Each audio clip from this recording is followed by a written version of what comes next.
এটা কালা বোনা রেসিপি। আজকে আমার বউ অনেক কষ্ট করে রান্না করেছে, কমপক্ষে 3 ঘন্টা লেগেছে এই কালা বোনা রেসিপিটা রান্না করতে। অত্যন্ত সুস্বাদু। আপনারা যারা এখনও খাননি, আপনারা এটা ইচ্ছা করলে বাড়িতে খেতে পারেন। ইউটিউবে আমার ভিডিওটি ভালো করে দেখবেন, তাহলে বুঝতে পারবেন এটা কীভাবে রান্না করতে হয়।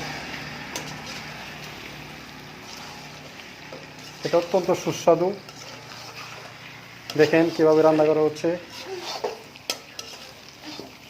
প্রায় 3 ঘন্টা যাবৎ অনবরত জাল দেওয়া হচ্ছে, তারপরে এটা ফাইনাল করা হয়েছে। আর 5 মিনিট সময় লাগবে। 5 মিনিট সময়ের মধ্যে এটা রান্না করা শেষ হবে। এটা হচ্ছে 1 কেজি গরুর মাংস দিয়ে রান্না করা হচ্ছে। দেখেন, এটা অত্যন্ত সহজভাবে রান্না করা যায়, একটু ধৈর্য ধরে রান্না করতে হবে। অত্যন্ত সুস্বাদু খাবার। আপনারা যারা আগে কখনো খাননি, এটা রান্না করে খেতে পারেন।